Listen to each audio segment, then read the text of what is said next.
It's Zach Edey with Purdue men's basketball, and you're watching Boilers in the Stands.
Welcome back, ladies and gentlemen. This is Boilers in the Stands post-game show. I am your host, Kraig Braggs Jr. Alongside me, as always, is our guys, Joe Jackson and Craig Bowers, here after a dominant performance at Assembly Hall on Rivalry Night. The Purdue Boilermakers win 87-64.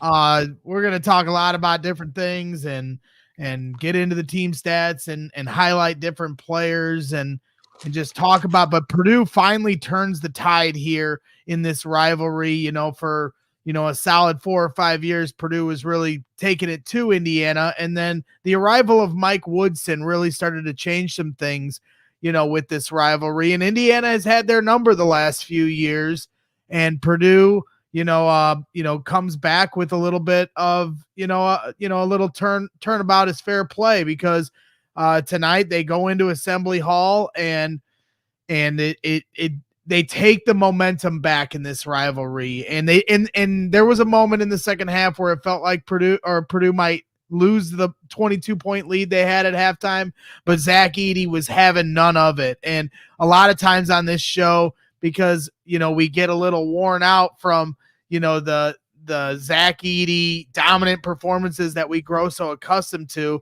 But today we're going to start with it. As far as I'm concerned, Zach Edey putting up another 30-burger. He finishes the night just absolutely dominant, not letting, Indiana creep back into this. 33 points and 14 rebounds. It was just, he really took control of this game in the second half. And so back-to-back 30-point games for Zach. And now you see them, with this kind of a win in a hostile environment on the road. Good things are happening. So, and they push IU to 3 losses in the Big Ten loss column, if you're paying attention to that kind of stuff. So I'll kick it around to you guys. Craig, I'll start with you. What was your, initial reaction here now that the game is over? I mean, Zach Edey just asserting his will all the way around. And we saw multiple times where somebody got a hand on the ball. Somebody was dragging down his arm, whatever. It didn't matter. He was going to push through it. He was going to get to the rim. He was going to score. I thought Khalil Ware actually did a better job on him than I thought he would. Zach got him in foul trouble super early, and that certainly helped. There was a lot of conversation about the fouls. We can talk about that later. But he forced the issue in that first half. He drew fouls on so many different players to get them on the bench, and that kind of allowed Purdue to get out to the lead. But it was just one of those games where Zach said, I'm 7'4" and 300 pounds, and I'm going to assert my will. I'm going to get to the bucket. I'm going to score. I'm going to get to the free throw line. And maybe, in all honesty, the most impressive thing out of Zach tonight is he goes 11 of 12 from the free throw line, right? And he's a good free throw shooter, but 11 of 12 for a 7'4" guy is just absolutely insane. So even when he didn't make a basket, he was making them pay. And that's just, I don't think Purdue fans and the nation at large just realizes how unique that is and how much of a unicorn he is to be able to do that at the free throw line night in and night out. Yeah, 100%, 100%. And as Brad Prather puts, Zach diving on the floor up 17 to get the ball, and it just showed like his will to win in that regard. And then I think the other aspect, before I throw it to you, Joe, you know, in sometimes when you get into an environment like this, they let them play, quote unquote, a little more. They let them get away with a little more. And Ware for IU got into foul trouble fairly quickly. And there wasn't as much allowance, you know, in some of the games. You know, they call it the Hall of Calls, and you know, it's not always about the refs when you win or lose, but a lot of times the tempo of a game, the vibe of a game is dictated by how the refs are going to let them play. And when the refs started blowing some calls on, you know, not allowing them to get physical with Edey, or not allowing them to hold Fletcher Lawyer, who's trying to come off a screen, that really can shake up what IU wants to do, and that's make the game ugly. And they weren't allowed to do that. So, Joe, you know, why don't you give us your initial thoughts? Yeah, I think Kraig took a lot of it with Edey and just how dominant he was. So we're going to talk about Edey more. So I'll save my Edey stuff for that. For me, it's Purdue handled the punch. Purdue was up, 20 at half or 22 at half, I believe. Yep, 22. And you knew at some point Indiana was going to throw a punch. It was going to happen. In these rivalry games, these big games at Assembly Hall, like, they're going to hit some shots and they're going to cut the lead. And for me, it's just, how does Purdue respond? And they responded. I think the lowest that IU got the lead was 8, if I remember correctly. It was never at that point where it's like, oh man, Purdue like let this lead slip. It was always in that area where it's like, okay, Purdue's like, if IU goes on a little run here, then they're in trouble. But right now they still have that little bit of buffer. They fed the ball to the best player in the country, in Zach Edey, let him do his thing. Fletcher Lawyer with a huge game offensively, Lance Jones with a huge game offensively. You saw enough guys do the little things. And then when you have a night where Edey can go for 33 and 14, all you need is guys to do the little things. And Purdue had plenty of them that would. I thought it was a really good game plan from Purdue too, of just making IU be shooters and take away the interior.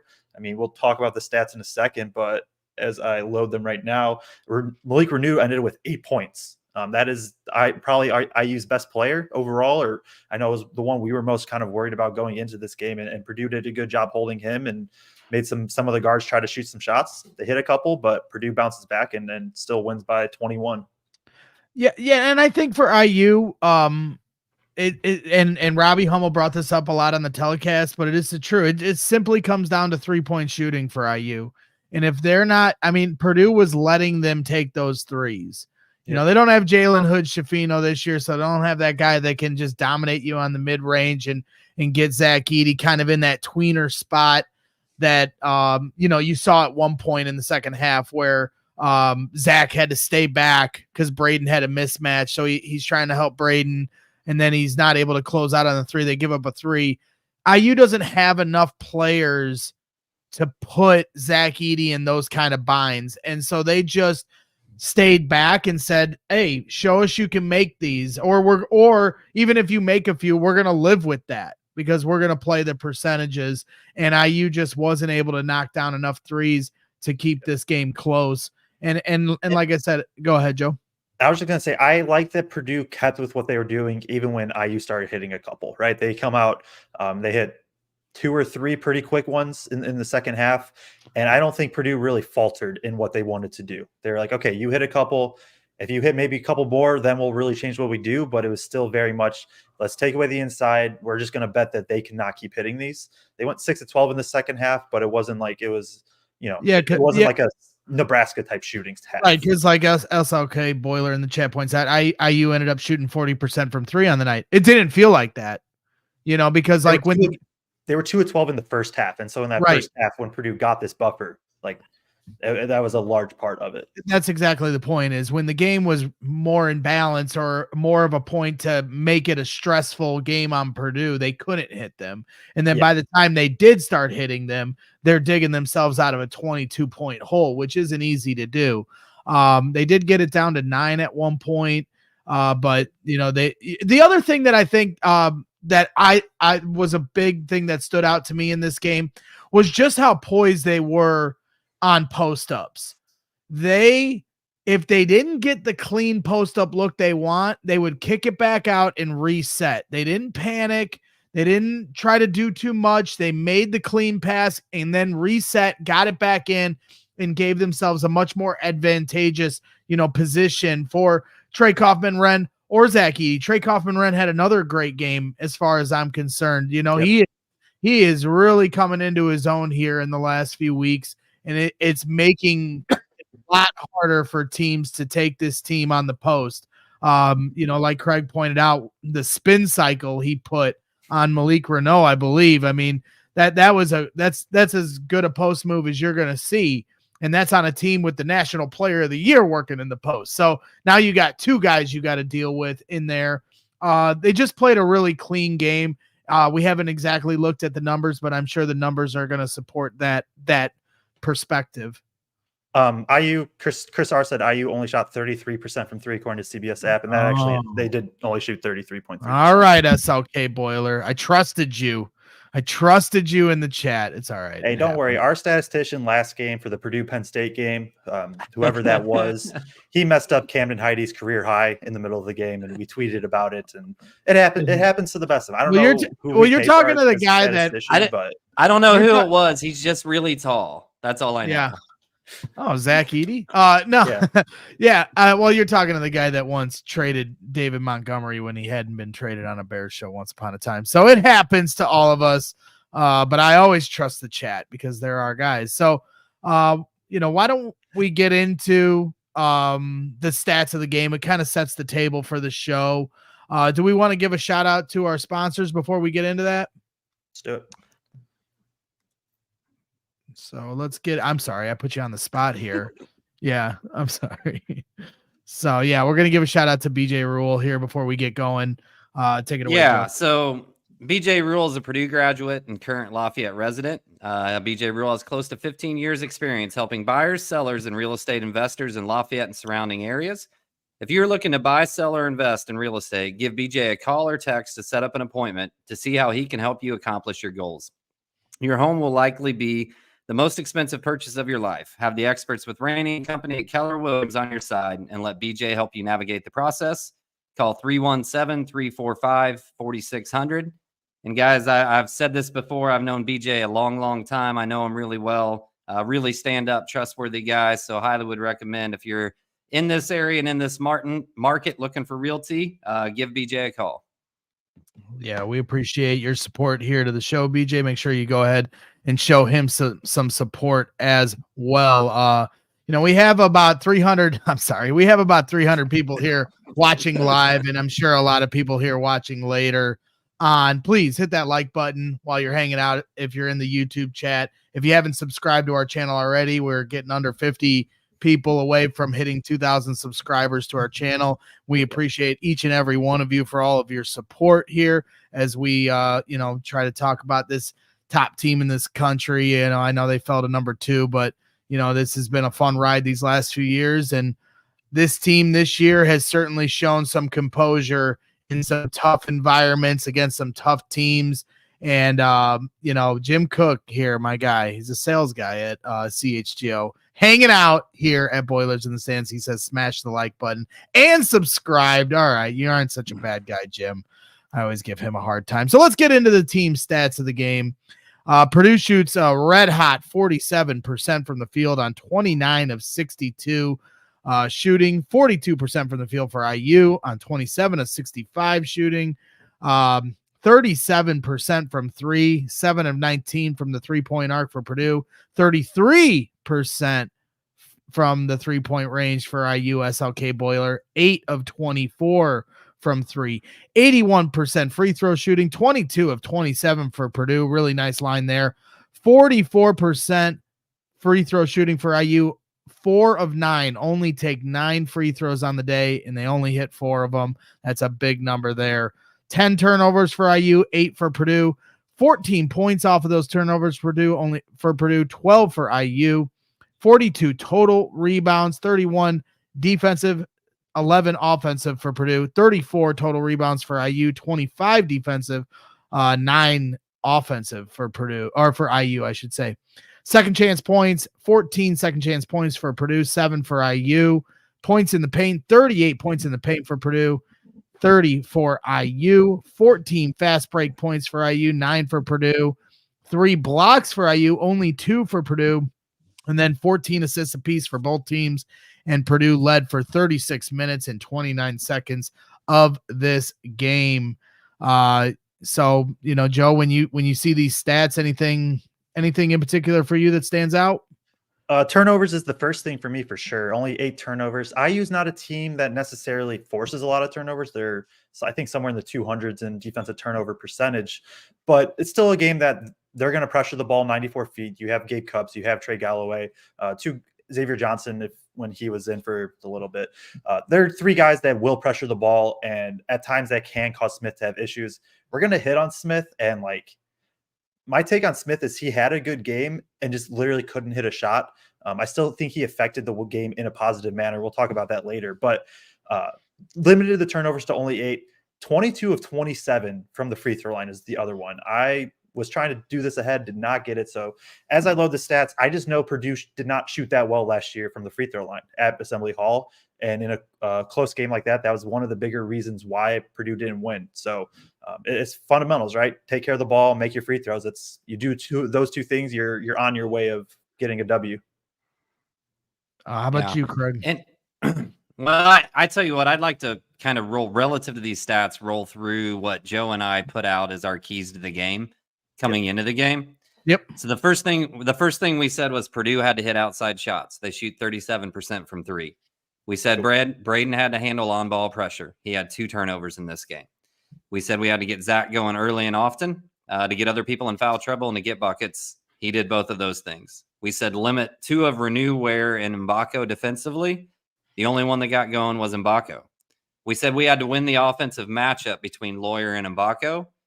It didn't feel like that, but Lawyer has more points in this game than Mbako. So he wins that matchup. And we said rebounding, that IU was not a good rebounding team and Purdue had to out-rebound them. They out-rebounded them by 8. In all actuality, I didn't feel like they won that as much as they should have. I thought they were a little weak on the boards a few times tonight, but they still won it by 8, so that's still impressive. Literally checked every box of our 6 main keys and came away with a massive win. So those would be the main stats I would highlight. The one game we lost, Joe, they didn't check any of the boxes that we put in the keys going into it. Yeah, it was they're going to check a lot of boxes on a night like tonight when you win 87-64. Just a dominant performance. 66. And you really 66. Yeah. Oh, I walked away to get set up here at the end. They snuck in a layup, did they? I see how it is. All right.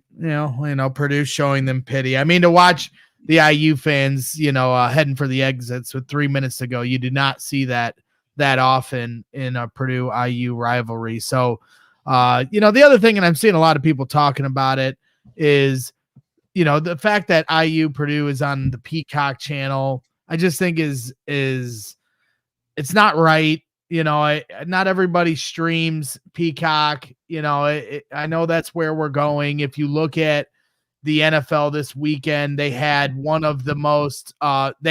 most viewed of any app ever because they put the NFL on Peacock. And so I understand the logistics of it, but at the same time, you're, transitioning something. Okay, that's fine. You want to put some games like, Purdue, Maryland on there and try to work people to the Peacock app, so be it. But Purdue IU belongs center stage on a national audience, on national TV for everybody to enjoy and not have to, jump through hoops and bells and whistles to try to figure out how to watch this game. And then on top of it, I agree with a lot of people in the chat, the production of it. If you're going to take this and throw the amount of money you did to own these kind of games, your production better be up to standard. And there was so many times tonight where the points weren't, immediately moved. You didn't know what the score was, quick enough. I'm sorry, that stuff's got to be kept up a lot faster than that. So for me, the production value isn't great. I'm hoping Robbie Hummel's getting the bag. So I'm assuming he's getting a nice check from it. So all love there, because Robbie does a phenomenal job on any broadcast he's on. But I would just prefer for a game of this magnitude to be on national TV, wherever you got to put it.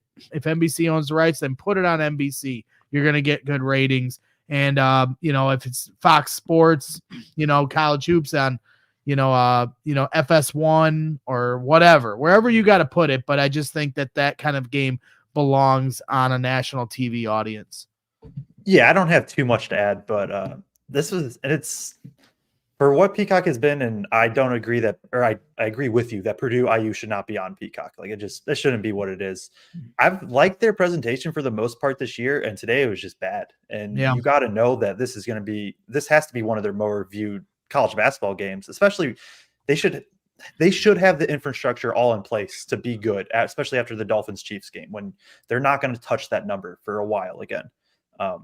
But it's unfortunate to see that it is there. I don't have too much to add though on what you said. Like Shan, my biggest thing. Go ahead and put that up, Greg. That's where I'm going. Yeah, it was Shan Cox saying my Wi-Fi was out due to weather. Peacock wouldn't work for Shan.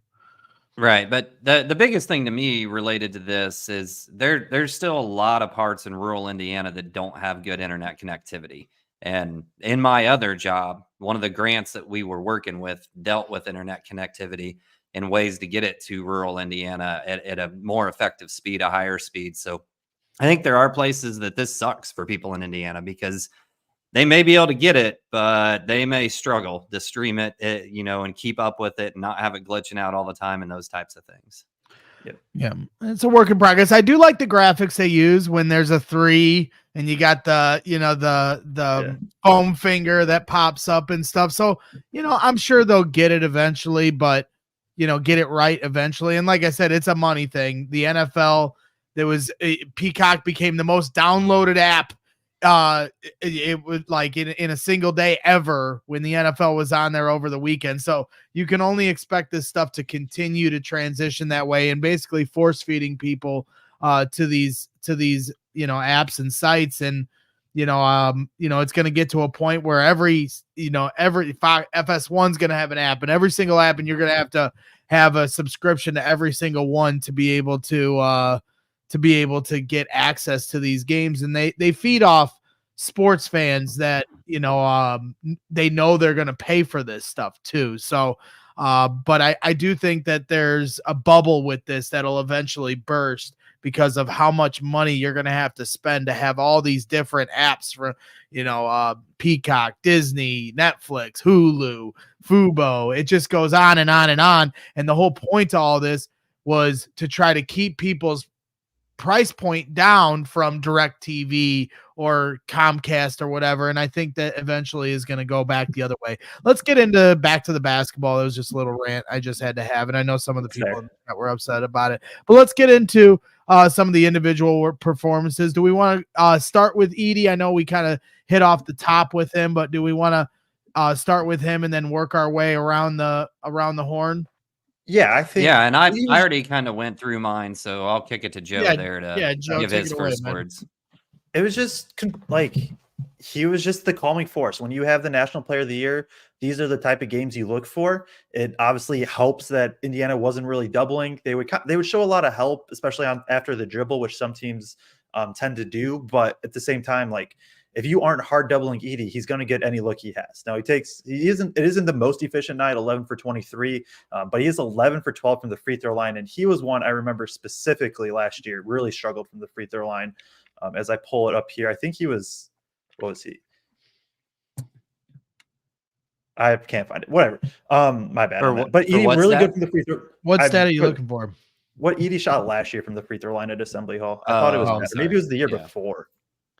But anyways, Edey was really good. I think he did a good job of where is 7'1" lanky. I think he did a good job of kind of still just being able to get around him. Obviously, when Ware picks up his third foul, that helps too. And Ware's just going to sag off a little bit, give him a little bit more space, but creating his space early. I also think everybody did a really good job of feeding him. You saw a few times where Edey would get a post touch, didn't really like it, kick out, and it's immediately a refeed. And so now Edey gets the ball where he wants, gets it in good spots. Like, he just did, I think, everything right. And it's just, this is the game that we expect to see from Edey, especially when he has single coverage, and he delivered.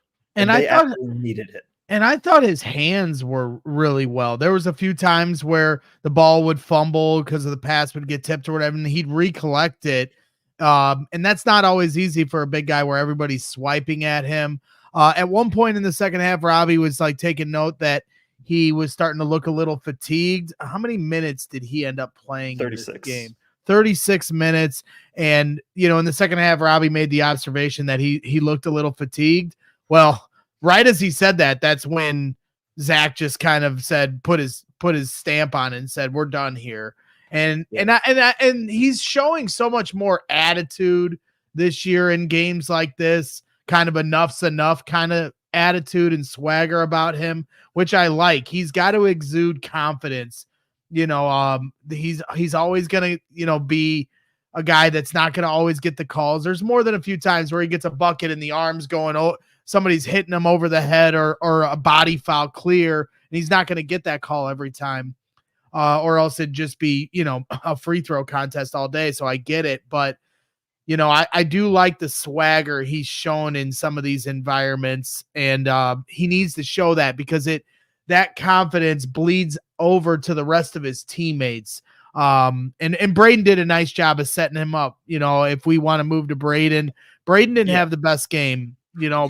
Zach ended with 33 points, 11-23, like we said, 14 rebounds, 36 minutes of play, and only 2 turnovers for Zach. So that was the other big key to touch on with, I know you said with the team stats of the game, Joe, the turnovers for Zach in this game being only 2. That's big time when you talk about how many times he touched the ball. Braden Smith, on the other hand, touched the ball just as much.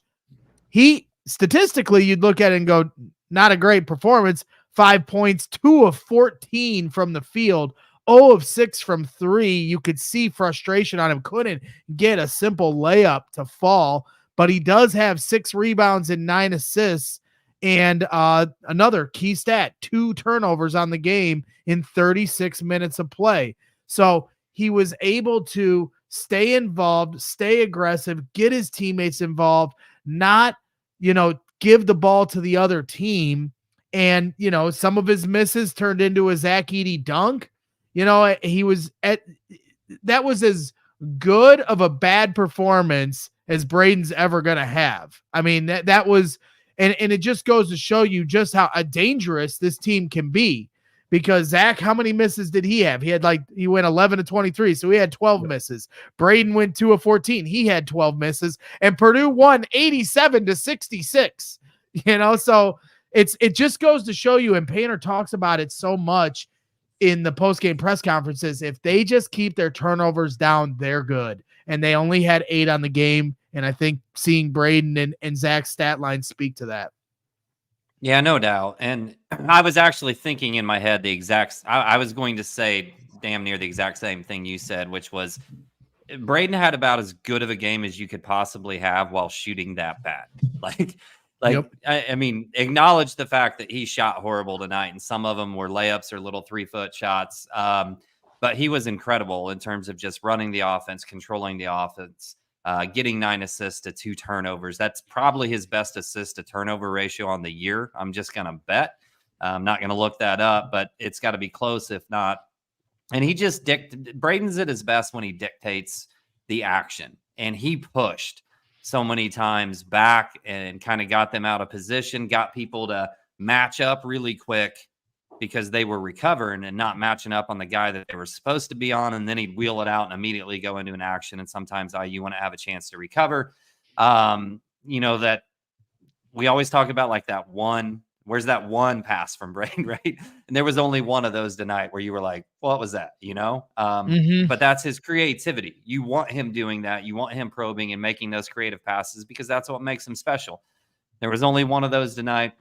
Didn't shoot the ball well, but really, really controlled things just in terms of the way he managed the game. And the fact that he didn't shoot well was made up completely by the fact that Fletcher and Lance shot well over their season average in terms of complete field goal percentage on the night. So I think that makes up for it a lot in that regard. And the to your point about how creative he can be with his passes, and when I was talking about how just calm, cool, and collected they were setting up the post game. Many times Braden would get into the teeth of the defense, get in underneath the basket, and he would be patient. He would use his body and keep the ball away from his defender and wait for Zach to create an opening with his angle and then drop it down. Trey Kaufman-Renn as well. They're really figuring out how to just take their time, let the post guys get set, let them get an angle to the basket, and then just do that little drop down pass that's just wide open to them. And, you know, they're so worried about which way Braden's going to go and if he's going to kick out that he, you know, uses his pivot to his advantage to drop him down into wide open dunks a couple of times. And same with Trey Kaufman-Renn. And if they can keep that composure when they're trying to feed those guys, you're going to see more and more of these results. I see Joe's got the dry erase board, and this is always an exciting time for every fan here that tunes into Boilers in the Stands, and that's when Joe teaches us the game of basketball.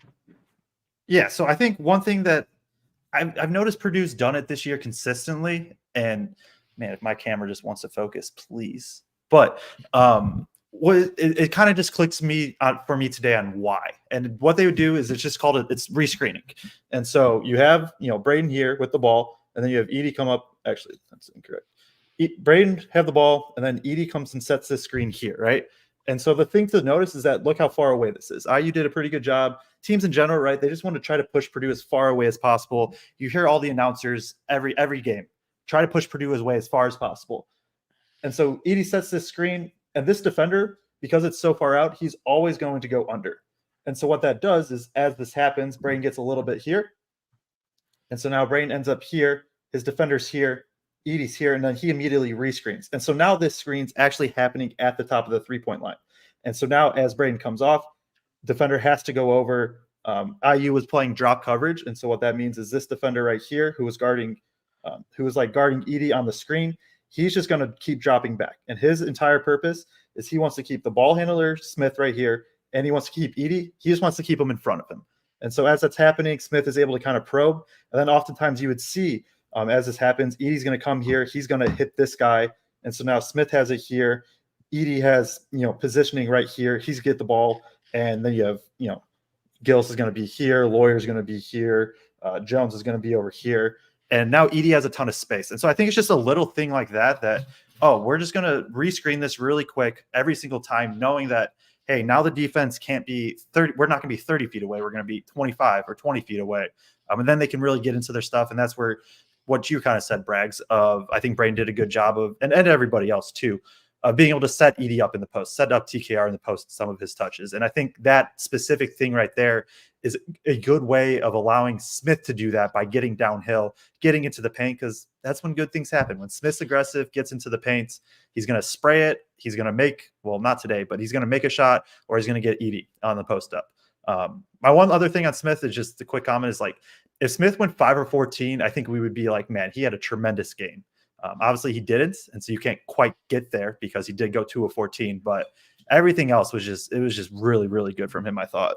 Right. And then somebody in the chat was like, how can you say that was a bad game? I'm just saying, when people that just look very generalized, how many points did you score, and not look at the bigger picture? Sometimes, you know, Kraig made this point early in the season about Lance Jones. You can look at the stat sheet sometimes and say, well, how does he have a big impact on the game?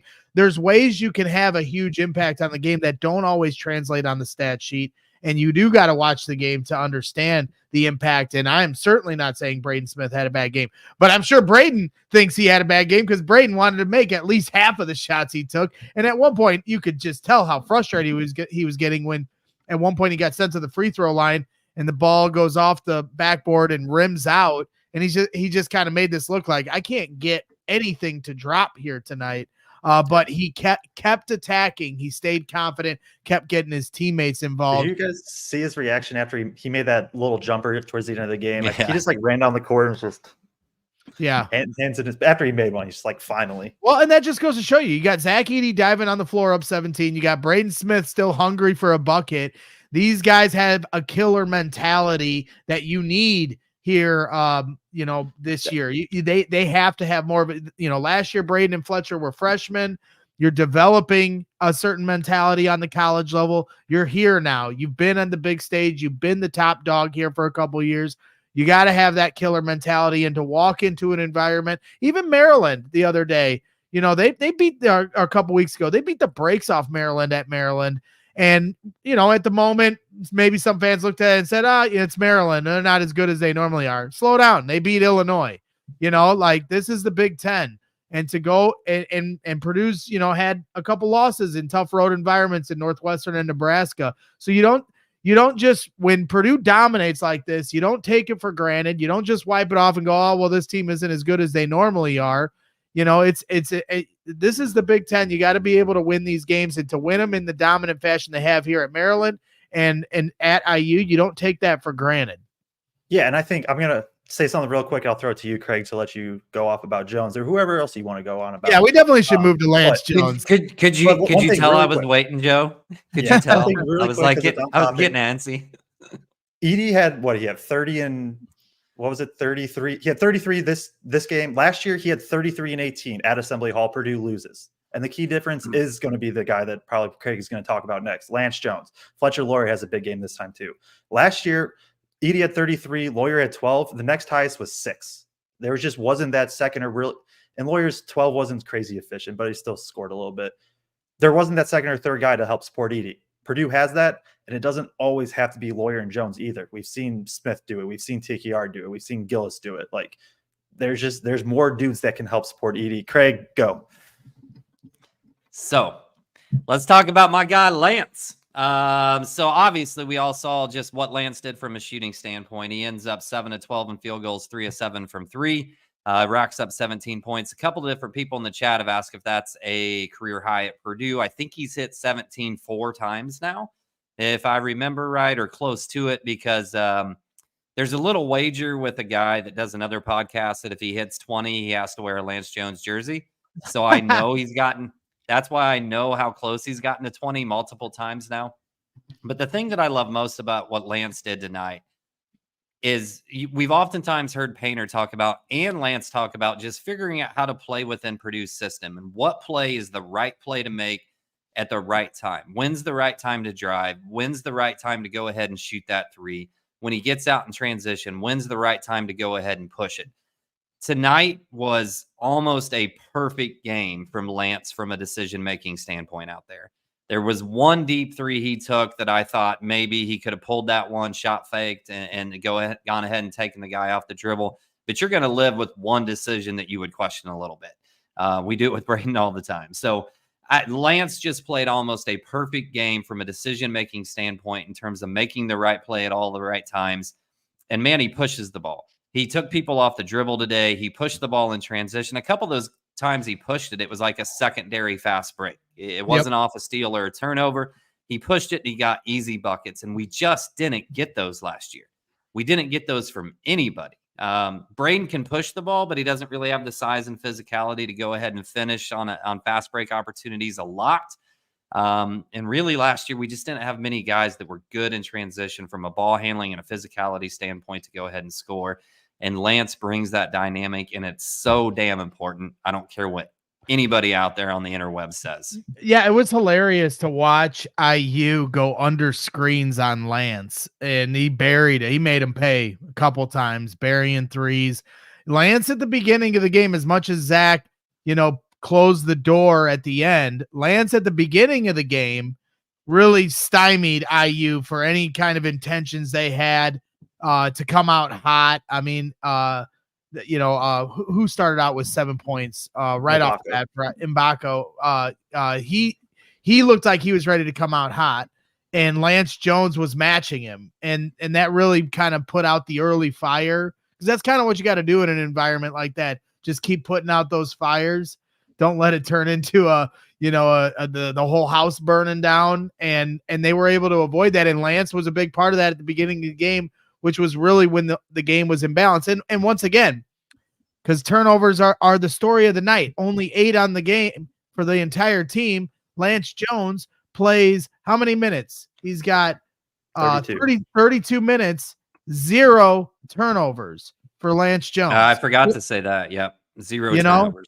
0 turnovers for Lance. So the first 3 guys we've hit on, Zach, Braden, and Lance, who control the ball a lot, have 4 turnovers between all 3 of them. And they touch the ball as much as anybody on this team. So that's the story of the night, ladies and gentlemen. And I'm sure if we were at the post-game press conference at Assembly Hall right now, I guarantee that's what Matt Painter started out with. I think their average on the season right now is around 12.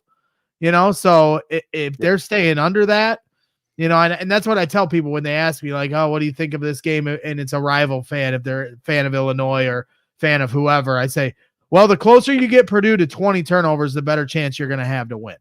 And I guarantee if you go and look at the Northwestern game, I know it was somewhere around 20 turnovers. I don't remember exactly what Nebraska was. Yeah, well, 20 with Northwestern, I'm pretty sure it was Nebraska there. Was 14. 14, but Nebraska also shot lights out, as we pointed out in the 2 losses they've had. They were 2 teams that just went absolutely insane beyond the arc, and that also didn't happen for IU here tonight. So, it's a fun game. I mean, we're so used to these barn burners. We're so used to these instant classics, and it's kind of a weird feeling to watch a game, for the last 8 minutes, and Purdue's got it in hand. Like I was texting you guys because I wanted to be ready to go live as soon as we can at the buzzer. But like for me as a superstitious fan, I didn't want to text you guys that at the 8-minute mark. I was like, okay, we got to wait, because if I text this, then IU's going to go on a run.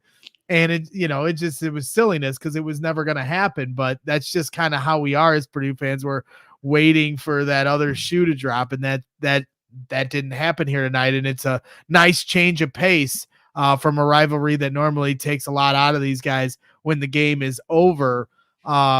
Let's continue to go around the horn. I also want to get into the rotational minutes if there's anything that stands out, but we can look over some other things here. And Fletcher Lawyer.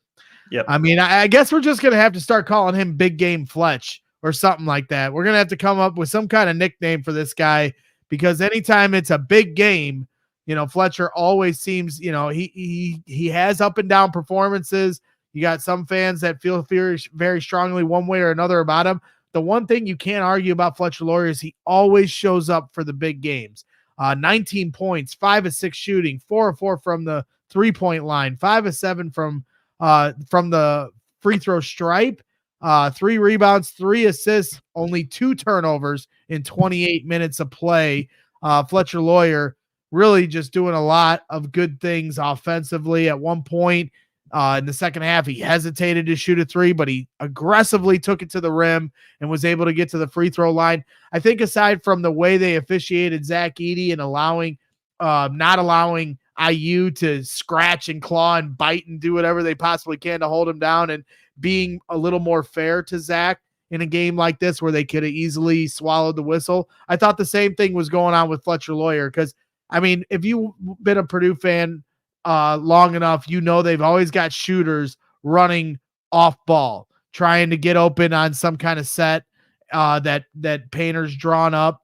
And more often than not, if you're keeping an eye on that shooter off the ball, he's getting held by somebody. There's a grind to it, and you got to fight through screens, and you got to fight around curls.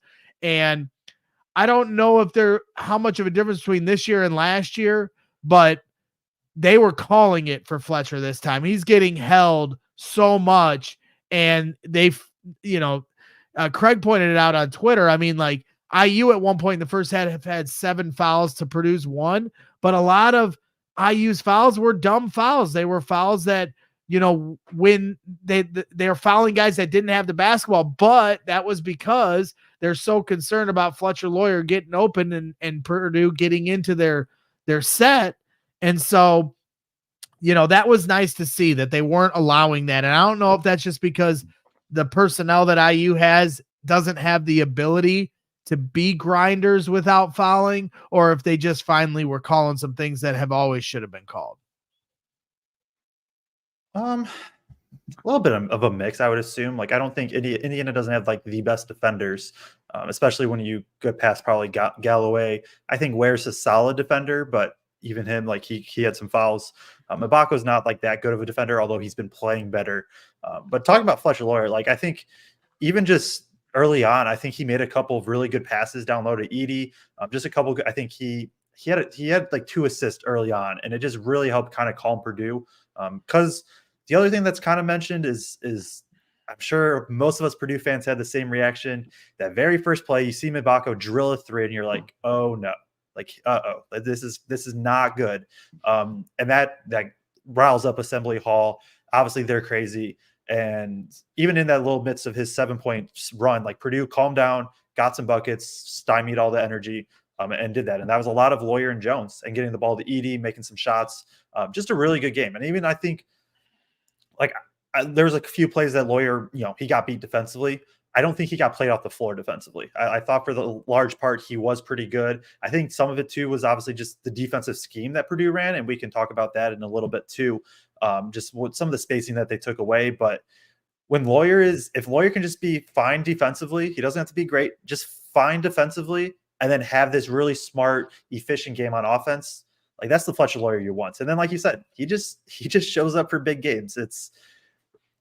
We did it against Tennessee. There's a lot of questions against Arizona. There was questions with this one is how can Lawyer stay on the floor giving up 4 or 5 inches to a solid small forward? He just does it. And on that Lawyer conversation first, and then I'll go to the fouls. On the Lawyer conversation, Mbako was cooking to start the game. And I think he had their first 7 points and was shooting a really high percentage. But then he gets those 2 fouls and he goes to the bench. And at that point in time, had Mbako not gotten that second foul and stayed in, I really thought we were getting close to Cam Heide time because he was kind of cooking at that point. But Smith wasn't hitting his shots, so you had to have Lawyer on the floor offensively. So I don't even know that they could have made that switch. And then the way it played out when Mbako came back, he still got a few more. He got Fletcher a few times, but he wasn't near on the heater when he came back in the second half that he was on the first half. And like we said in our key points, Joe, that matchup was going to matter in terms of who won out offensively, providing points. And a large part of that was because Mbako had to go to the bench, but Lawyer wins that battle when it comes down to it. And I thought he did a really good job being aggressive, drawing some fouls. And let's switch to that foul part because I didn't think Purdue got favorable calls in the first half. I thought IU was really bad defensively in the first half and committed a lot of really dumb fouls. Ware was riding Edey with his body. He was getting him clean up high sometimes, but riding him with his body. In the second half, Purdue definitely got a few calls. Like Fletch gets 2 calls that, man, just weren't good calls. Should not have been called fouls. Morton should have been called for that foul on that breakaway. Good defensive effort, but that was a foul. So, if we're going to talk about the whistle at all, I would say Purdue got a little bit of a favorable whistle in the second half. Don't think they really did in the first half. Which was surprising. I mean, it just normally isn't like that at Assembly Hall. Normally, because of the raucous environment, I know everybody calls it the Hall of Calls, but I just think refs get caught up. Who was the aggressor? Who was the aggressor in this game? Right. The aggressor is the one that generally is going to get the calls. And Purdue was the aggressor from the jump tonight. Yep. No, 100%. But I just think that refs can get caught up in the moment. And when you get into a crazed environment, and sometimes that can snowball where all of a sudden they don't see the contact because it's just like, because early on it was guys falling all over the floor, both sides. Like there was at one point where there was like 3 guys that tripped over each other and there had to be a foul. And then IU ended up with the ball and going the other way. And I was just like, how is there not a foul called here? But it's just kind of how it goes sometimes. But eventually the whistle started coming out, and that's certainly stymied anything IU was trying to do to get into this. Let's take a little break before we get into some more of the players here on the show. I want to give a shout out to our guys over at Fanbags Cornhole. Chicago's official supplier of professional cornhole boards and bags. Choose from any of their officially licensed designs or have my guy Brian design a custom set using anything from a selfie to your company's logo. Visit www.fanbagscornhole.com and use the promo code BRAGS to get 10% off your entire order. That's www.fanbagscornhole.com and use the promo code BRAGS for 10% off. Step up your game with Fanbags Cornhole.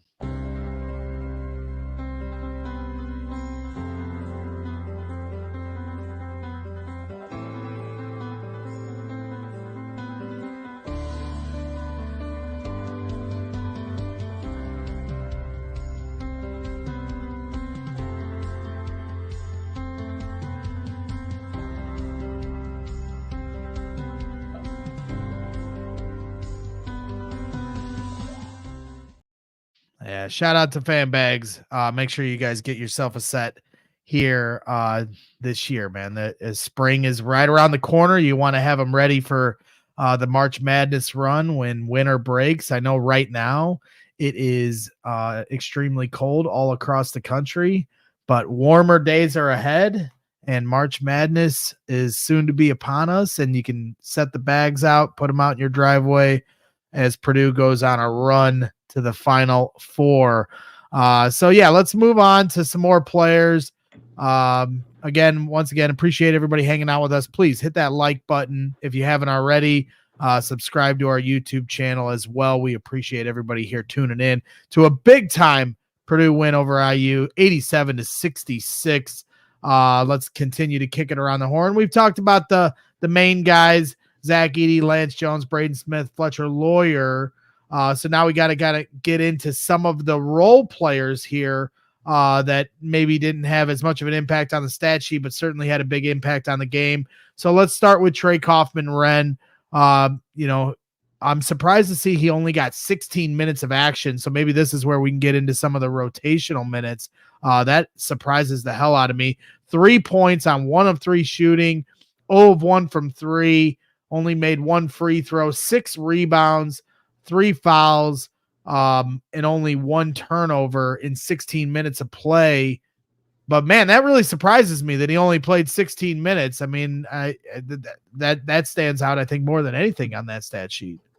Well, he only played 4 in the first half, and because I thought Gillis was playing pretty well in the first half. I thought Painter liked he played 6 minutes in the first half. I lied to you. 6 minutes in the first half, 10 in the second. I think that first half, you can see here, color box mean that they were on the floor at that time, color coded for position down at the bottom.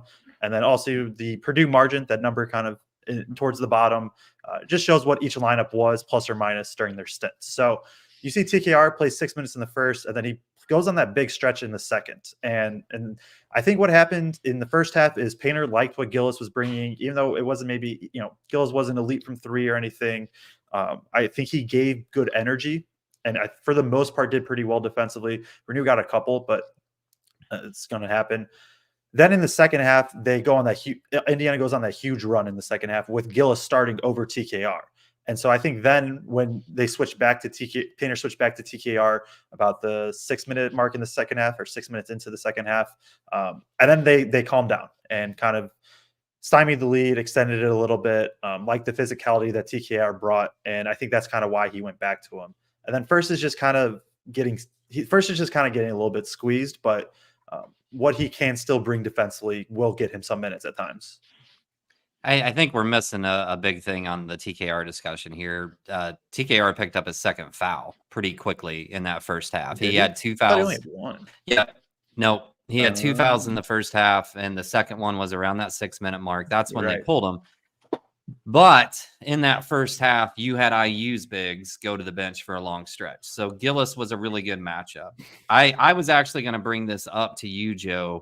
I'm going to show this from Matt Spurgeon. He says, I was a little surprised TKR didn't come back in after Renew got buckets and rebounds early in the second half. Mason played hard after that and made up for his size disadvantage. But I thought when IU went on their run, I thought it was really obvious that we were missing TKR, because I didn't think Gillis could match up with when you have Mbako, Renew, and Ware out there. I thought Gillis had a really hard time matching up just from a size and physicality standpoint. And then, like you said, as soon as TKR came back in, things settled down. So when IU was going on that run, there was in my head, there was a piece of me that was like, where's TKR? Where's TKR? Because there's a lot of matchups this year where TKR seems the oddball out there. And this is a matchup to me, and I think we saw it when he came back in that second half, where he matches up extremely well when IU has all three of those bigs out there at the same time. And look, he was big. Even though he didn't get a lot of points, he was huge in that second half.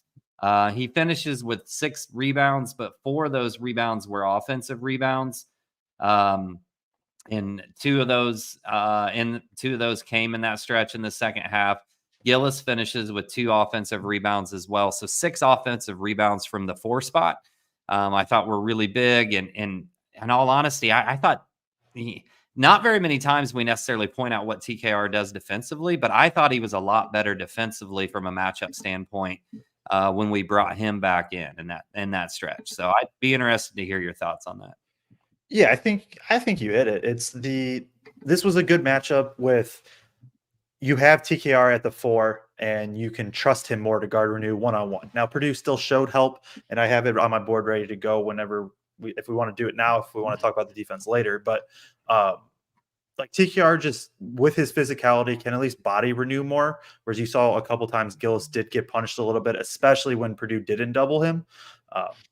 And like you said, like TKR comes in and things kind of settle down. We'll talk about Morton in a second. I think he had a really good second half stint too, which helped.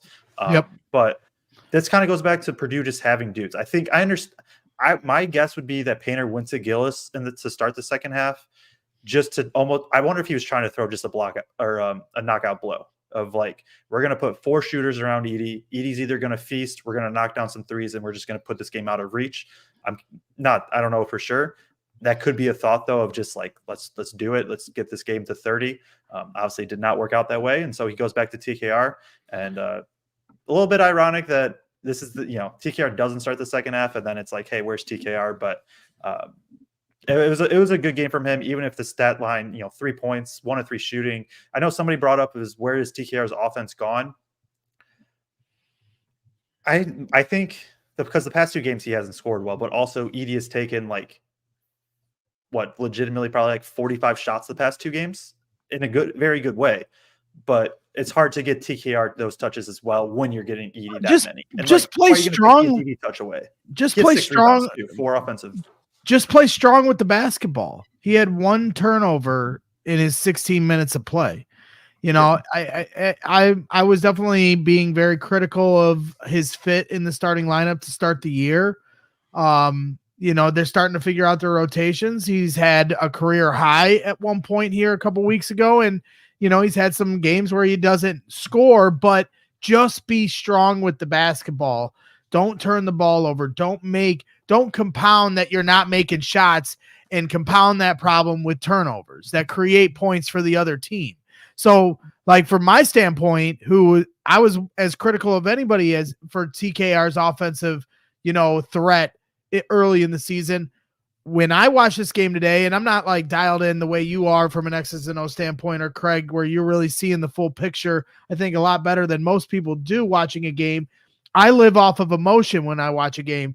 And when that game was over, I thought TKR had a good game, just from the optics and perspective of how he played, how he got in the fight, how he played strong with the basketball. That's, to me, what matters, is that playing with that kind of confidence and fire and intensity and composure all wrapped up into one. And I thought he did that. I thought the entire team did that here tonight. Yeah. I think you go. 6 rebounds in how many minutes did he play? You say 16 minutes? 16, right? Yeah. Yeah, 6 rebounds in 16 minutes. So per 40, that's 15 rebounds. Like people need to understand, in a 16-minute game, he had 6 rebounds and 4 of them were offensive rebounds, right? Yep. So per 40, that's what, like 12 offensive rebounds or 10 offensive rebounds.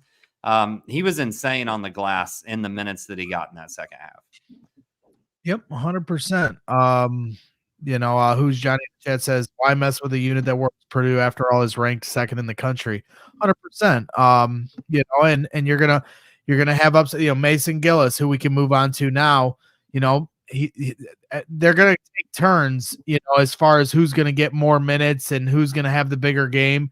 Mason Gillis here tonight, he ends up with, as I look forward, 6 points, 2 of 3 shooting, 5 rebounds, and no turnovers as well in 20 minutes of play. So he played 4 more minutes, but had 1 less rebound. He had a few more points. So to speak to that point of Trakoff and Wren's efficiency in the minutes that he did play, Gillis was about the same. I don't know which one of you guys wants to take it. Joe, I mean, from your perspective, I know you said you wanted to touch on Gillis here in a minute. Like, what did you think? As you mentioned earlier, he played more in the first half. What did you think of his game overall?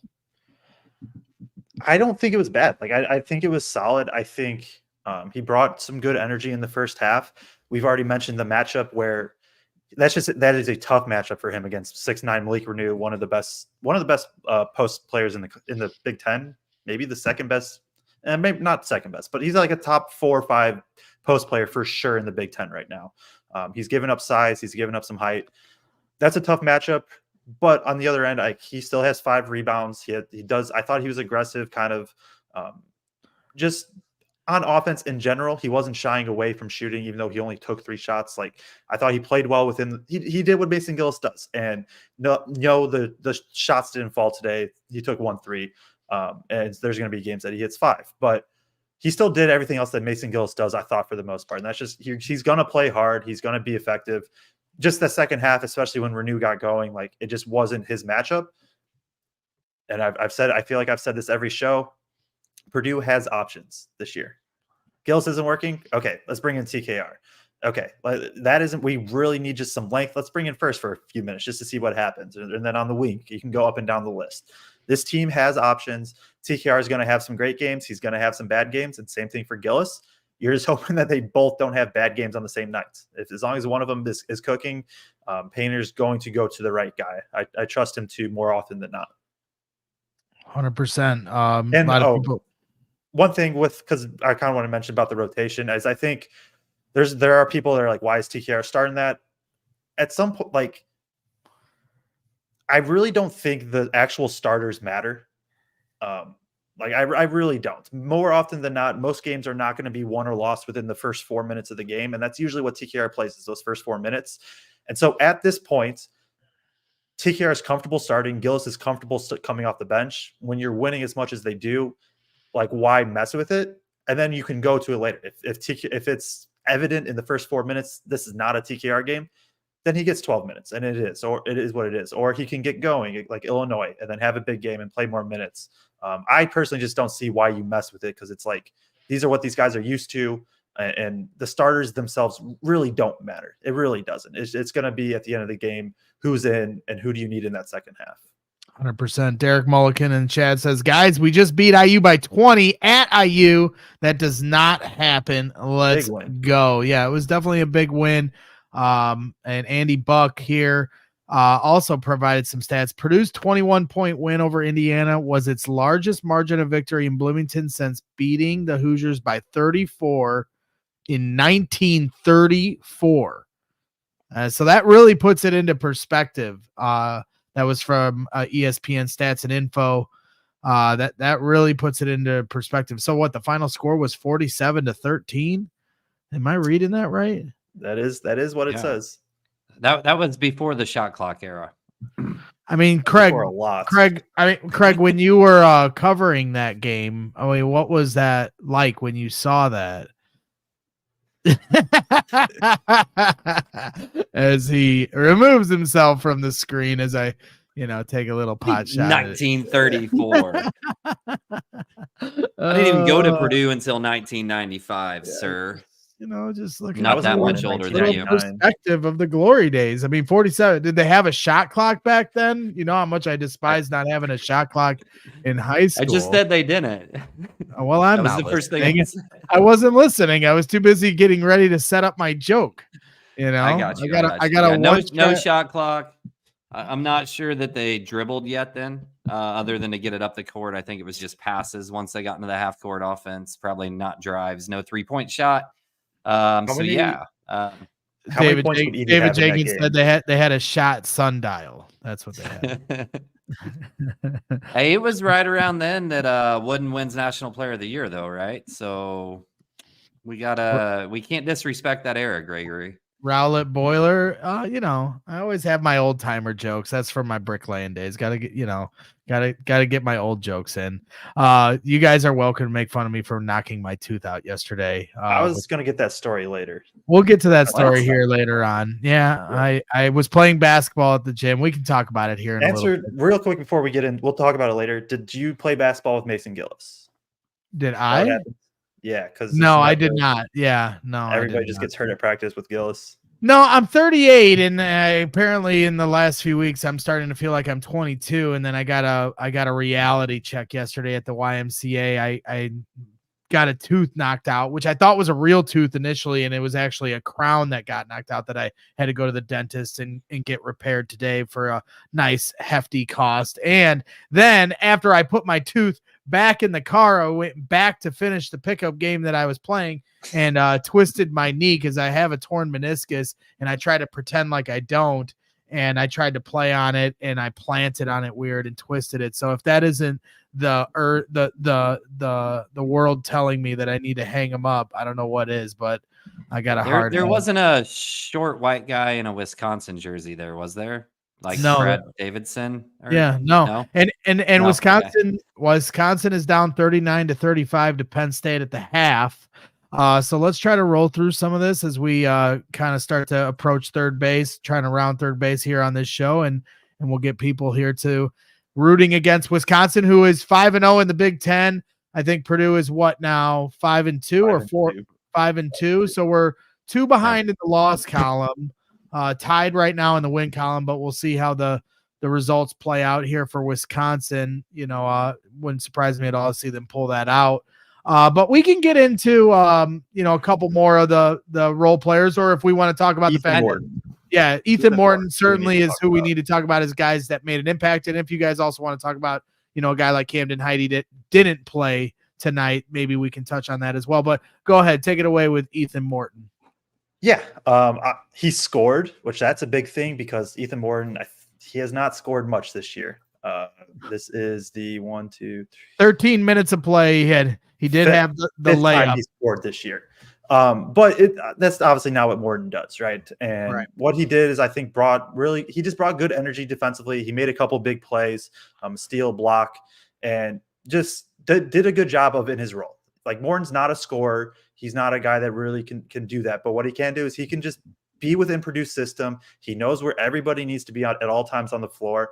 And he just knows where the ball needs to go on offense. And I think you showed he's good enough moving the ball that he isn't a complete liability on offense. And then when you get that, he's very good defensively. And like Trey Galloway is a great matchup, I think, for him, a guy that he can kind of just use his length, use his body on a little bit, try to disrupt in the mid-range.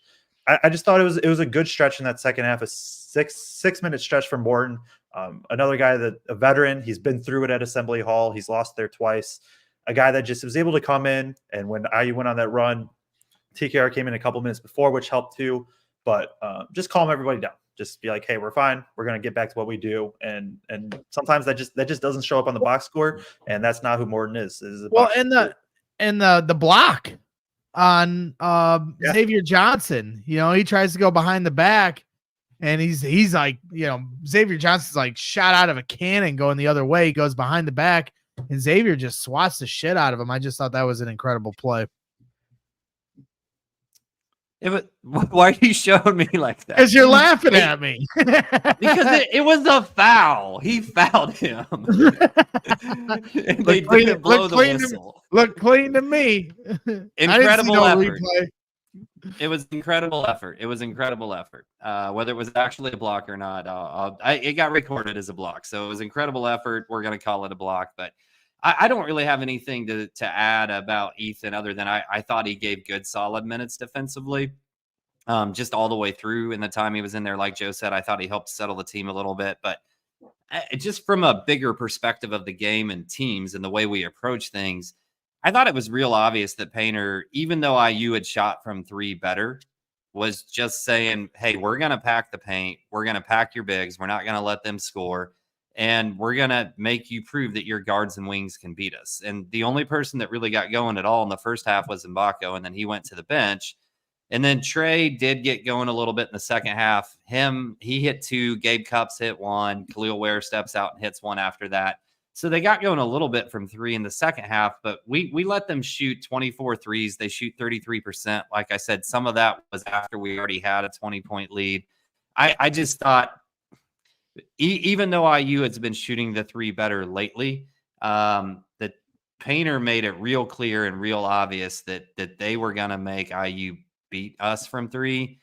And as Tonsoni said when we did the preview show yesterday, IU has a bunch of what did he call it? Gosh dang it, Joe.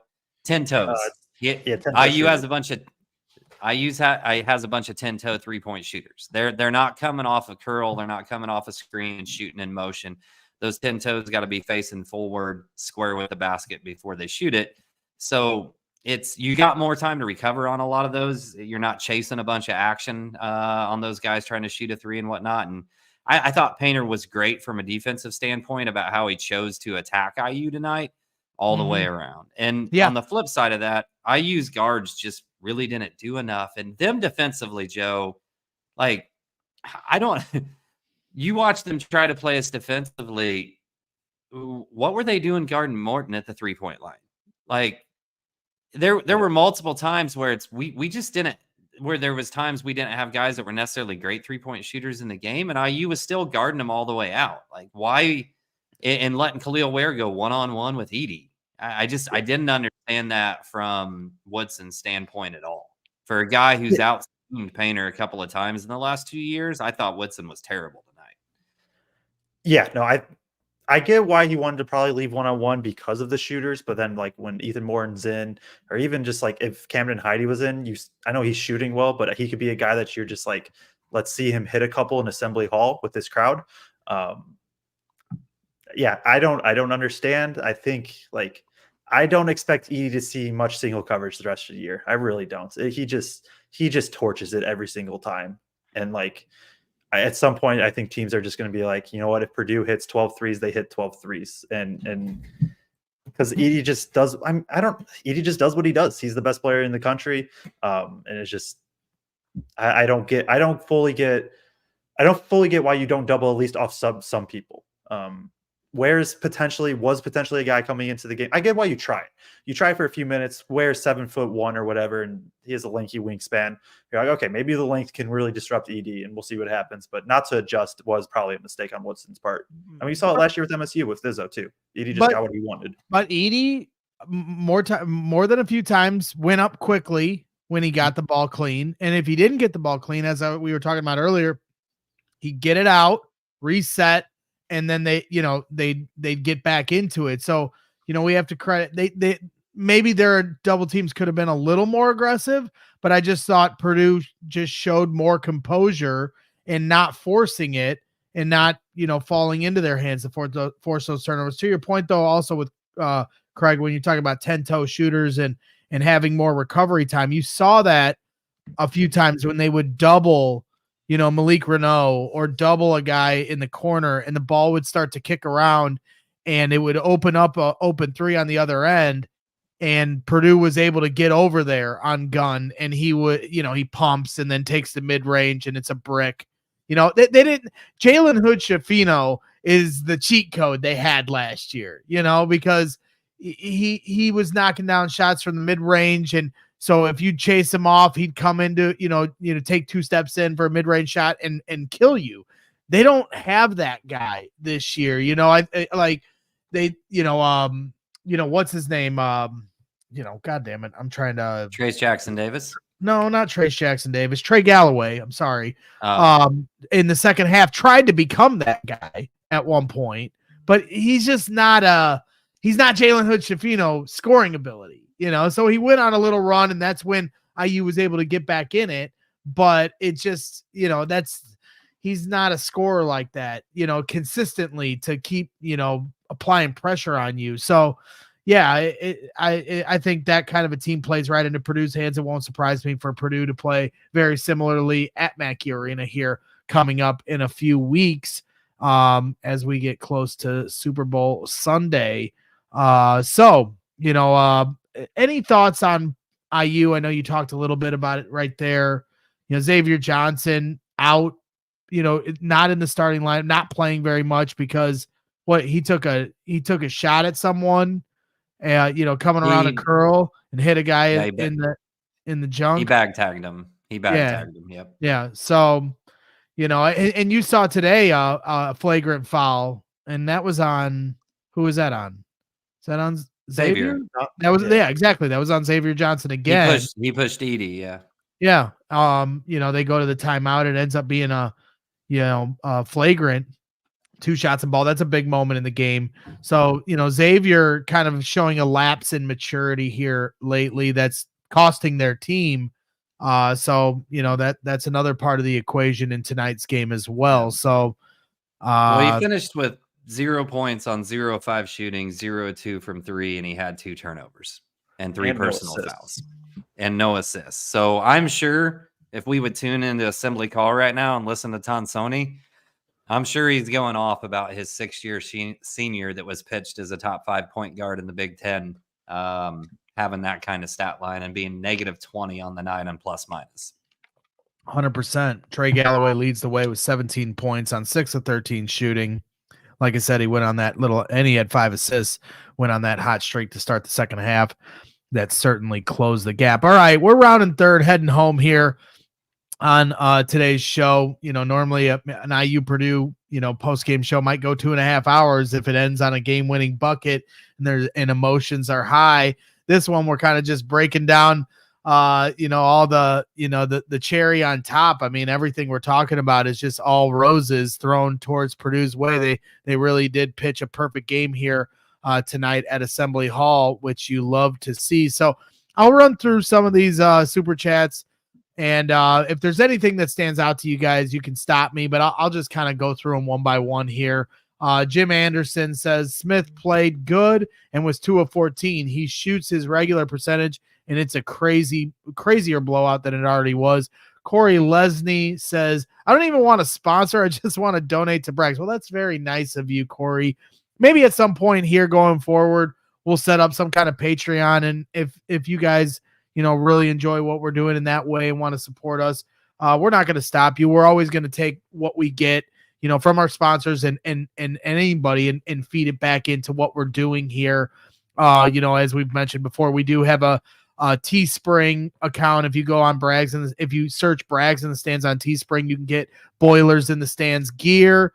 So we appreciate everybody tuning in and the support they show to us. So I appreciate that, Corey, and maybe some point in the future we'll figure out a way for you guys to donate to what we're doing here as well. JB in the chat says, didn't the goofy sleepers guys pick IU to win? Kraig, you're always monitoring the goofy. Only one. Carter picked Purdue to win and thought they would do so relatively comfortably. Greg picked IU to win. But I've seen a little bit back and forth in the chat. Again, we love the guys at Sleepers. We love the Sleepers guys. They're great dudes. Continually, I talk to them almost daily back and forth about different basketball stuff. So it's just a little bit of shit talking back and forth here and now. But Greg, I look, Woodson had Painter's number the last 2 years, 3 out of 4 games. So I get it. When you wear the name Greg, you've got to hold yourself to a higher standard. So, maybe one of these times, I don't think I've been on with Greg and Carter. Maybe I have once a couple years ago, but maybe we need to readdress and I need to kind of let Greg understand, there isn't many Gregs left. It's not that popular of a name anymore. So, for us, we got to hold ourselves to a higher standard, and pick an IU tonight, Greg. It's just, that's not going to cut it. We need to be better. Okay. So, but they are great. They do a great job. And it's all about friendly banter, especially with what we do here.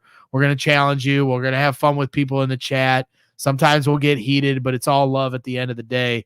And you never take yourself too seriously when you're talking sports. You got to have fun with it.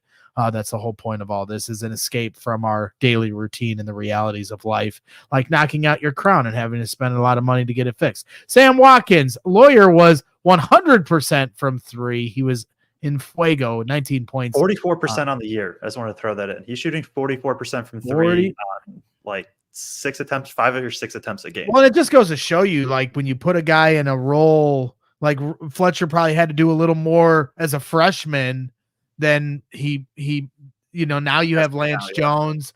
Now you have Camden Heide. You've got different guys that can do different things. So you're not depending on him to do too much. Same with Ethan Morton, depending on him to do too much outside of what his perfect role is. And it seems like everything's kind of falling into place for a lot of these guys and being able to be exactly who they are and get the most out of them in that regard. Scott White said, Smith had an off night shooting, but I like the fact the other guys had him covered. A great team play. Dave H in the chat. Love you guys. We love you, Dave. Appreciate it. Everybody hit that like button here while we're hanging out in the last few minutes here of Boilers in the Stands. Tariq Kamel, we need Hummel and Bowers on the call for the next one versus IU at Mackey. Kraig, you're getting the call to the big leagues. Man, I don't know, because I don't know that I could be the play-by-play guy. Kraig, like, you would if be, I right, you'd have you'd be 2 color analysts for sure. If I had Robbie's role, I could live. Now, like, if Robbie would slide over to like Benetti's role and I could be Robbie, then well, sometimes they do 3 guys on a call, like CBS, and so we'll get 3 guys. Kraig, I think you would be fantastic at that, because if there's anybody that can recognize things in the moment, you've always done your 10 bullet points on Boiler Diehards, the Facebook page. If you haven't joined their Facebook, I haven't done them this year, but right. Well, I can't do them and the show. Right. Yeah. We're doing a lot here, but that's how I got to know you and understood just your knowledge of the game was on the Boiler Diehards Facebook group. And if you haven't joined that, you should. And that is, you're vetted out. It's Boiler fans only for all Boiler sports. But you would do these 10 bullet points immediately following the game. And not to gas you up, I don't want to gas you up too much, but I do got to say, like, you were able to take so many great observations immediately following the game. And that's not as easy as it seems. Some fans might think it is. It's not easy to do. For me, as someone that's a very emotional watcher of sports, my head is spinning a lot of times when games are over, especially when it's a close game. And sometimes I can't remember what happened 3 minutes ago because I'm so heated about something that happened 1 play ago. So to be able to do that and really just map out the whole game for fans is a valuable resource. And you should be proud of yourself, Kraig. So that'll be the final compliment I give you of 2024. Well, thank you, Greg. Yeah, no problem. Joe, you're all right too, but I had to give Kraig his flowers. But you guys carry me. You know this. I bring very little to what we're doing here. Facebook user. I'm sure he's a nice person. We don't know his name, but you got to log in through the app that they show, and then it'll show your name. But we're going to give you a shout out anyway. 30 years ago or so, we were complaining about ESPN because we couldn't get in the country. Then came along the Big Ten Network, then FS1. We just keep paying for more packages to see them play. I definitely can understand the frustration. 30 years ago, you couldn't watch it, all the games across the country. Now we have access to everything. We had satellite that was just taking care of everybody and made it real simple. And now all these apps, I feel like, are complicating things. I am team no stream. I hate streaming. This whole idea that the NFL and the Sunday Ticket is streamed, I hate it. I hate everything about it. And I guarantee the bottom will fall out of it eventually, and we will be going back to satellites at some point because it's just the cost. It's about the cost for the average working person. And if they have to pay for 12 different apps, it's no different than the satellite subscription they had already paid for and got out of because you guys sold them that they only had to have 1 or 2 apps. I guarantee at some point, because each league and each league is going to give the rights to X amount of games to different places and different platforms, and it's going to force fans to have a subscription to all these in order for them to watch their favorite teams. And it's crap. It's just crap. Rowlett, Boiler, Braden Jones pushing the pace is the best part of our offense this year. 100%. The confidence and intensity they play with on a daily basis. And then today, I think to only have 2 turnovers between the 2 of them in over 60 minutes of play is really what highlights they're not only playing fast, but they're playing smart. Tariq Kamel Jones had to dunk that fast break off Edie diving steal. At least he made the layup, though. I definitely thought he was going to throw it down there, baptize the masses maybe, but Go ahead, Kraig. But here's the thing. One of the things we've talked about is shot selection with Lance Jones. And like, you can say, man, he had to dunk it in that moment, whatever. But he made the easy play. He made the easy score. If he tries to dunk that, he misses that dunk. You got people like, why is he doing that? So I get that it was a big moment there. He could have done it. He could have been added to that list of names. But there was a piece of me that was like, hey, Lance made the easy play. Good for him. Yeah, 100%. And I see you text me, Kraig, saying renew. I call him Malik Renault. I don't know why. It's because like when I see the EAU, you know, it reminds me of like you know, New Orleans Saints go GEAUX go. So I see Renault. So I'm gonna call him Renault. I don't care. You know, I have a beautiful mind. You just never know why I say the things I say. Derek Mulligan in the chat. Can we all admit that we probably look back and say, man, we should have appreciated Zach Edey more? I mean, I definitely feel you on that. It's one of those things where at times you take him for granted because of how much he dominates, and then you'll say, oh, he didn't have a good game and he ended up with 26 and 16. You know, it's sometimes it gets pretty silly. And when he's no longer here, you know, I think that we are going to see how, you know, much of a difference and how much it affects everything around the court. And it's been so long since we haven't had Zach that you kind of forget the presence that he presents, not only just for himself against the other team, but everybody else on the offense as well, and defense, both sides of the court, of course. Yeah, I think like this is not a right now conversation. This is a after the season, and we'll obviously have to see how the season plays out. But like at some point, we'll probably have to have the conversation of like, is Zach the greatest Boiler ever? Not right now. We want to see how this season plays out and all that, but that is a convo I think we might have to have in the offseason for just that's just how good he is. We will have that conversation for sure. Let's keep it moving here. Terrence Ransford. Purdue did a nice job pushing the ball for easy buckets. Win approximate. Appropriate is, I think, what he meant. Well, I like approximate. SLK Boiler. Stats don't tell the story. Smith, Jones, Morton, Heidi. Hey, Heidi didn't have his 3 today, Kraig.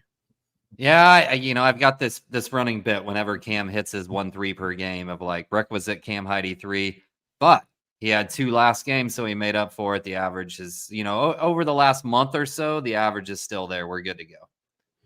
This is the first game that he hasn't hit a 3 since Jacksonville on December 21st. Wow. Yeah, he really didn't get in. He really didn't get into the game here much tonight, and that was the first time here in a while. So I'm sure he'll be. They had to have Fletcher's offense because Braden wasn't hitting shots. So yeah. I think that's why.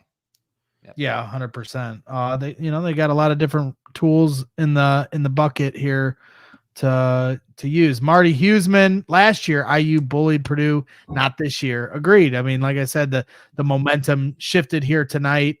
IU has certainly had their number. Mike Woodson is a very good coach, and it sounds like IU fans want to run him out of town. Hey, please do, because I think he does a pretty good job. Now, could they do a little better from a recruiting standpoint when you're talking about a program like IU that has, especially in the days of the NIL and the money they bring in? Yeah, they need to pick it up because Purdue's kicking their ass when it comes to recruiting, and Purdue doesn't have the resources that IU has. But overall, I think Mike Woodson is a good X's and O's coach. I think he has done a good job with that team. It's about trying to shuffle that program, especially, after Trace Jackson Davis, leaves Jalen Hood Schifino, and you got to reset. That's something that they are overcoming as well. So, it's a long season to go. They got hot at the end of last year. Let's see what they do here to end this year. You guys have anything to add to that? Nothing? Nope. All right. Derek Mulligan. Fine. I don't want to hear from you anyway. Derek Mulligan said, I say this is the best, most viewed live post game of any team in the country. I love it. Way to go, Bits. Hey, we appreciate your support. We just, having fun doing this thing, continue to grow it. It's been a lot of fun watching everybody here. So please hit that like button while you're hanging out. A few more to go. Jeff Park says, Braggs, can Bobby Buckets help arrange getting Lance on Boilers in the stands? As I said here on a previous show, I have had some contact with Lance. He's agreed to come on. It's just about setting up a time and a day that works best for him. When we have players on the show that give us our time, we always really appreciate that. We try to be courteous to their schedule and try to make it work for best for them, because, you know, if they're going to give us access and give us interviews, the last thing we want to do is impede what they're doing or be a distraction to what they're doing. We had a bunch of players on last year. We have a few players here this year that we're efforting to bring on. Lance is definitely one of them. He was very receptive and said anytime. So we don't take that for granted and ask a day later, but maybe I'll shoot him a text here tomorrow and see what he's up to. Cause what do they play Saturday? At Iowa. At Iowa. So we'll see. But we're definitely going to bring him on here before the season ends. We had David Jenkins on last year. He was great, and they've done a great job with some of these transfers here as of late. Chris R, this one's for you, Joe, because I'll butcher whatever he's trying to say here. You're the numbers guy. He said, "Is 125% effective field goal percentage for Fletch good?" That is that's pretty good. So effective field goal percentage. It is similar to field goal percentage. It's based, taking in your makes and misses. The only thing that it does is it accounts that threes are worth one more point than twos, right? So basically the scale is, say you shoot 1 for 1 from 3, your effective field goal percentage is then 150%. If you shoot 1 for 1 for 2, then you're 100%.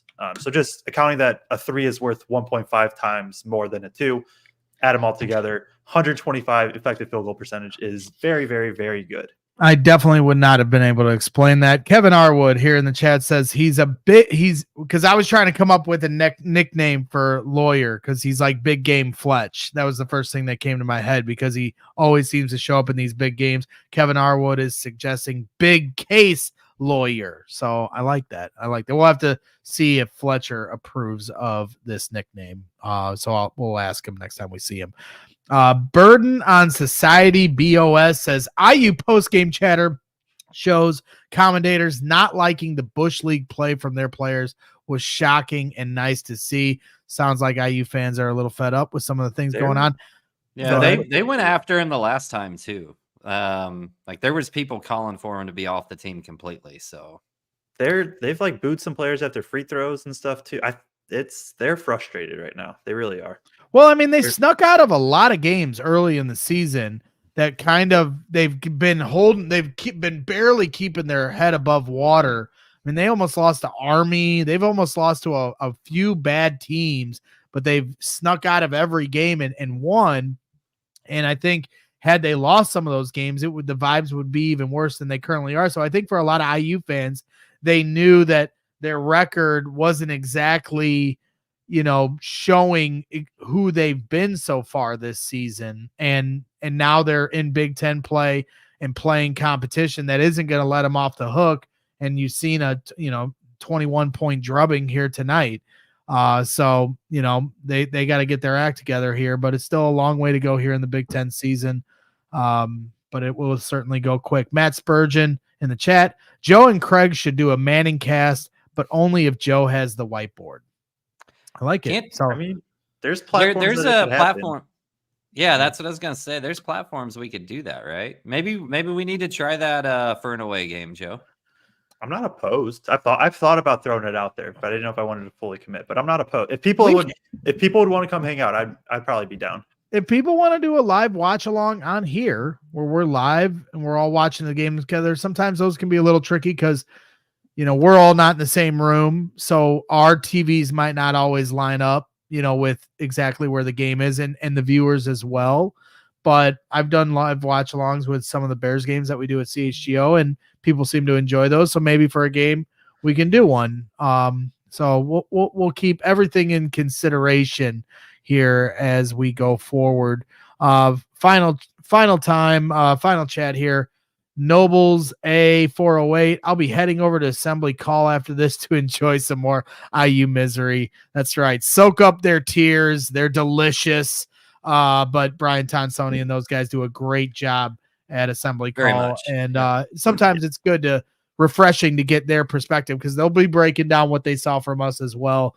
And sometimes that's hearing a fresh perspective from the behind enemy lines of how they view your team is sometimes a fun indicator of trying to see, what everyone else around the league thinks of you, and not us who are so close to it. And sometimes our bias can kick in at times. So I think that wraps things up for tonight. You guys got any final thoughts before we call it a night?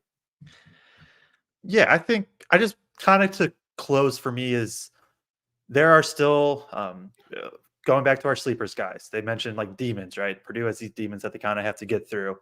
There are still plenty more to get through this year, and we will get to those when we get to those. But this was a team that just looked different than last year in terms of being at even Assembly Hall, right? If you could just compare 1-to-1, and I know IU was better last year in general, but when you just look, this was a team that you have Lance Jones come in. This is his first time in Assembly Hall, and we were kind of thinking this would happen, but like it came true. Lance Jones doesn't care. He's going to go out. He's going to hoop. He's going to be who Lance Jones is. Fletcher Lawyer, this is now his second year. He comes out, he hoops. Braden Smith, he doesn't shoot well, but he still plays well. Edie once again dominates. Like even Ethan Morton comes in, and he kind of has that calming presence in the second half. You can kind of go up and down this roster, and basically everybody's experienced everything that's gone wrong for Purdue from last year, except for like one or two players in the rotation. And that I think has also made them ready for this year. I think they were more ready for this environment of Assembly Hall. They're going to be more ready for, maybe Wisconsin. And then as we get to the Big Ten tourney, and then obviously March Madness, most importantly, this is a team that has experience. They have that to be able to rely on. And it's a lot of their key players have had it too. And then you bring in the one new guy, Lance Jones, is a guy that he doesn't care. He's going to come in and he's going to hoop. So I just wanted to kind of close with that, because I do think it is important. Like these guys seem more ready for these types of moments, I would say. 100%. Kraig, final thoughts. Joe rocked it. That's what I got. All right. Like yeah. I don't like when you have perfection, you don't smutter over that afterwards. Right. Like that was perfect. Phase out. Yeah. Yeah. Fade to black. Yeah, all right. So we've got Purdue at Iowa on Saturday. Yep, so we'll be right at 2:00 tip afternoon on Fox Sports 1. On Fox Sports 1. So maybe we'll be before playoff football hits on Saturday. Regardless, we'll be here for you, hanging out. So hopefully you guys return, and hopefully Purdue can continue their winning ways here on the road in the Big Ten. No easy wins. And so we'll let everybody get to the Wisconsin game. Does anybody have an update for me? I'll pull it up right now. State's up 4 with 7 minutes left. 66-62 with 8 minutes left. At least that's what my phone says. So this is my Midwestern goodbye.